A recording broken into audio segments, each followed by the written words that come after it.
Go. Okay, so we've got the Denford mill here. I'm making sure that the feed rate override is set to 0. That's just going to stop the main drill going all around. So today we're just going to open a CAD model and then we're going to cut it on the machine. So first of all, I open QuickCam Pro, which is the 3D modelling software. Hit yes. I then have to double click here to make sure that the system opens. There's some reasons for that. I'm going to open 3D model, and today let's do wheel. Open. So now I've got a wheel. This is a wizard, so I press next. I don't need to orient the model, but the drill is going to be from where the red arrow is. That's the drill, so it's going to be cutting from there on in. Press next.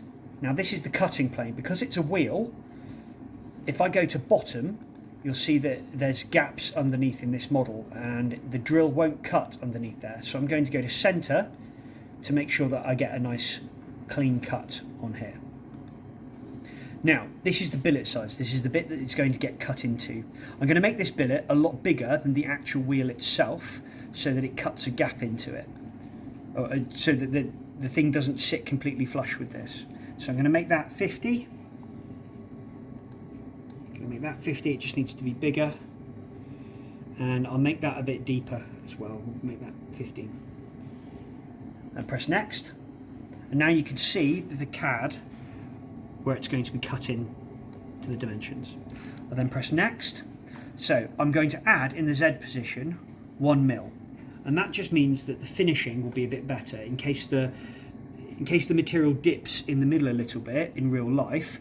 I give it 1 mil of travel so that it cuts a little bit deeper so it gets rid of any inconsistencies in that model.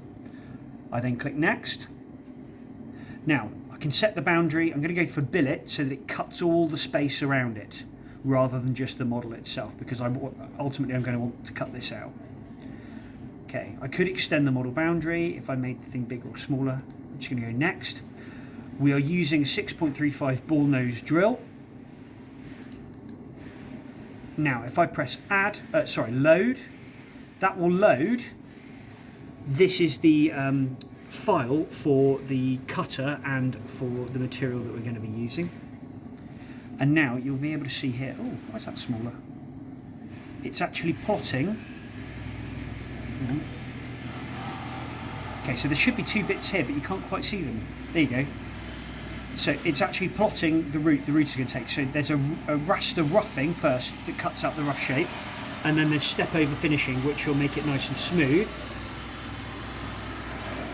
And we can make that a bit smoother. So what I'm going to do is I'm going to add a plan, and I'm going to add parallel pencil milling to just make it look a bit cleaner. Make sure the parallel pencil count is 5. And then I'm going to click next. Oh no, I'm going to wait for it to calculate first. I'm going to rush it. Okay, so now I can click and unclick these and you'll see the different levels of finishing on the machine here. If I go up. So if I get rid of that one, you can see it takes away the layers and I can see what sort of finishing I'm getting on the model. So now I'm going to press next. Now this is a toolpath simulation. This is going to show me, I'll run it in sort of like medium speed. This is going to show me the, hang on, if I click on there, how it's going to cut it down. So that looks a bit, it looks a bit rubbish there, but we'll see how it works. Oh no, it's still doing it, I think. No. There we go. Then I go next.